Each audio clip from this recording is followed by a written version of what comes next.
God bless America. Hello, everybody. I am the Talk Radio Protege, and this is the Protege program. Thank you for joining me once again on this Tuesday. Ladies and gentlemen, the cat is out of the bag. Now, conservatives and Republicans have known for at least a decade, coming up on two, that the only reason that Democrats want massive unfiltered immigration is to pad their voting booths.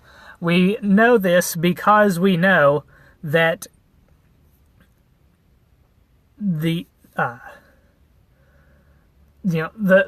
unfiltered massive immigration comes into this country, it gets on to government welfare programs, and then it consistently votes Democrat throughout each and every election cycle. If these were workers, or if these were immigrants that were coming into the country that were getting a good, decent paying job and were voting Republican, the left would be doing everything in its power to stop this illegal immigration. And I know that can be turned right around and say, well, the only reason that Republicans want to stop illegal immigration is because it is hurting them politically. And if it weren't for the fact that Republicans oppose illegal immigration on the principle of the rule of law and applying those laws no matter who breaks them, that this could be true, but it is not because of that principled opposition. Now, the Center for American Progress Action Fund wrote this memo, and the Center for American Progress is a Democrat political action committee that was founded and run by John Podesta for many, many years. And in case you've forgotten, John Podesta is the guy whose email account got phished, and his emails were subsequently delivered to WikiLeaks, and it was probably one of the many reasons that Hillary Clinton lost the presidential election. One of the people that she does not blame in her What Happened book, I believe. Now this political action committee is in the hands of one Jennifer Palmieri, who is another Clinton operative, and she authored this memo. She, with the help of some of her other friends there at the Center for American Progress. And let's take us a look at a couple of the whoppers and the biggest boom, the barn doors open, the horses have gotten out statement that we've seen from the Democrats since the election. As a brief aside before we get into this, if I haven't said it on this channel, let me say it now. I despise calling DACA participants dreamers. First of all, it is inaccurate, and I think it does somewhat of a disservice to the DACA participants to call them dreamers. To say that they came here under their own power and of their own volition to this country to seek a better life, like many of the other immigrants that legitimately come to this country. Not only do I think calling the DACA participants dreamers is a disservice to those participants, but it also is insulting to the immigrants that come here following the rules, getting in the lines, paying the fees, and waiting in line. And for those reasons, it's also inappropriate to call them dreamers.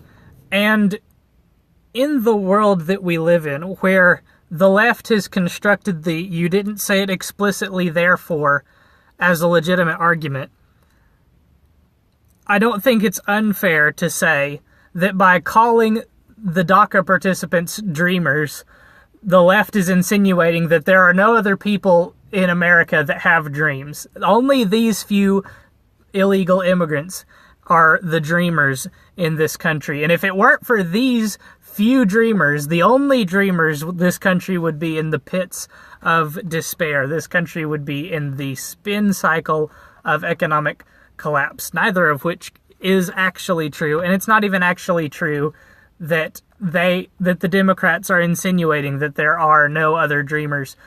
But these are the rules that the Democrats want applied. So I think it would not be unfair to say let them be applied. So why do the Democrats believe that there are no other dreamers besides these? But that's besides the point. The first statement from this memo that I would like to look at here is, where did it go? I have it in my notes. There it is. Young people who came to the United States more than a decade ago and who are American by every measure except a piece of paper. Now that piece of paper just happens to be the most important measure of whether or not you are an actual citizen of the United States of America. You know, having these people come to the United States of America and then claim to be American except for this piece of paper is a demonstration of the disregard that they have for the most important piece of paper in this country. And that piece of paper, as you all well know, is the Constitution of the United States of America. Not only does this action by these illegal immigrants demonstrate this disregard, but for Jennifer Palmieri and her cohorts over at CAP, I'm going to call it for the rest of this video, but it demonstrates their disregard for the Constitution as well. And I don't think that the president or any member of Congress ought to be taking political advice from a pack that has such profound disregard for the Constitution. And there's another sentence in here that is irrelevant to the argument about whether or not these people actually belong legally in the United States of America, and that is that their loved ones, hundreds of thousands of whom are United States citizens.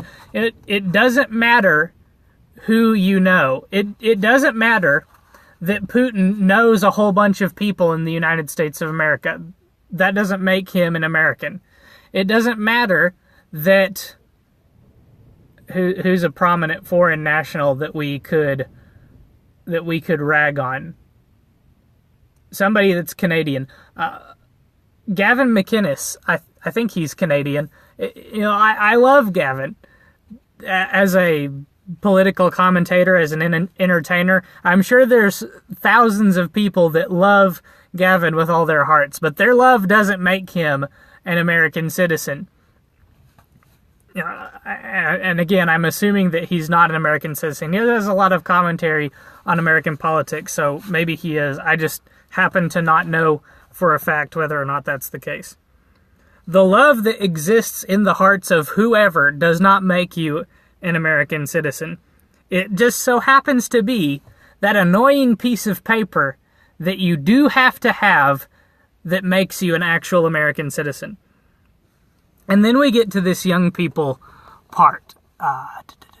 Ending DACA will prevent many of these young people from pursuing higher education, blah, blah, blah, blah, blah, blah, blah. Stop. Full stop at young people. The requirements for participating in DACA are as follows as it concerns age. Number 1, you must have lived in the U.S. since 2007. Number 2, you must have arrived before you turned 16. And number 3, you must be younger than 31 in 2012. Those are the only age limitations on this program. It's now 2018. It's been an entire decade since the earliest of these restrictions has been placed. It was during Obama's presidency, and I think it was after 2012. Maybe it was in 2012. I don't remember for sure. But 2007, that's the starting point. And I'm assuming that DACA protection was meant to extend to anyone that entered the United States of America before they were 2016. No, that can't be the case. You must have lived in the U.S. since 2007. I'm getting myself confused in this language of this program. So anyway, you must have been in the U.S. since 2007. So the youngest that any DACA participant can be at this point in time is 10 years old. Most people would think of that as a child, so I'll give them that. There are children, undoubtedly, in this program. But you must have been younger than 16, arrived in the U.S. before you were 16, and you must have lived in the U.S. since 2007. So the oldest a person could be participating in this program then is now 26. So you have children of the ages from 10 to 26. And you get beyond 18 and they're not legally children anymore. We're not talking about young people anymore. We're talking about adults. Adults that know the difference between right and wrong. Adults that know what the law is concerning immigration. Adults that ought to know better than to believe that this kind of protection is going to extend in perpetuity. Although, when it comes to groups that have kids in them, the left loves to say these group is all children. I believe that we've been introduced to some quote-unquote children that migrated from the quote-unquote war-torn homelands that they lived in to Europe, and these quote-unquote children then turned out to be older than 21, but who am I to judge? I guess since the group has kids in them, the entire group is kids. Although, then the reverse logic works, doesn't it? The group has adults in it, therefore they're all adults. At least that's how it ought to work. Now, the cat really comes out of the bag right... Oh, where did it go? Here it is. The fight to protect Dreamers, DACA participants. You tricked me, you stupid Memo. The fight to protect DACA participants is not only a moral imperative, it is also a critical component of the Democratic Party's future electoral success. They've finally admitted it. They've finally admitted that it has been, in fact, in the calculus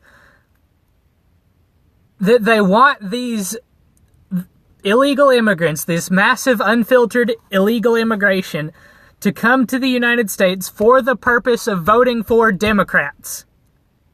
You can't say that it's not in the calculus because it's right there in the memo. They're thinking about it. This Center for American Progress Action Fund, arm of the Democrats, thinkers of progressivism, have revealed that it is in the calculations that these voters are going to vote, that these immigrants, illegal immigrants, are going to vote Democrat, therefore they must continue to be protected.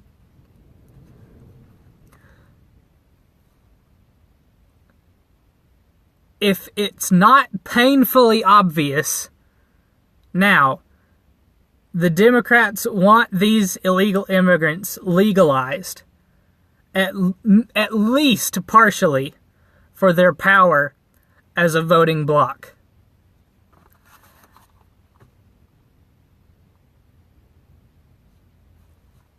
I don't know with what other words to communicate that to you. It's right there in plain English. It is critical. It is a critical component of the Democrat Party's future electoral success. I actually don't know what else to say beyond that, so I think that's a good place to stop. Let me know if you enjoyed this video. If you did, please leave a like, maybe even subscribe, and hit the bell for notifications so that you don't miss a single video that will be coming down the pike. We're talking about new and exciting stories as they are revealed to us in the future, so you won't want to miss it. Also, one last thing. I uploaded a video earlier today that was a movie review and analysis, and if you enjoyed that video, make sure that you also like, subscribe, and I forgot to mention this in that video, let me know in the comments that you are waiting for more content like that. I really appreciate your feedback, whether that be positive or negative. So if you're not looking for those types of videos in the future, also let me know of that in the comments as well. If you're interested, the next movie review I'm planning on uploading is going to be on The Greatest Showman, movie that just came out recently. I did somewhat enjoy it, and I think that you guys will enjoy that commentary as well. So make sure that you're back here at the next appointed time. Until then, good night and God bless.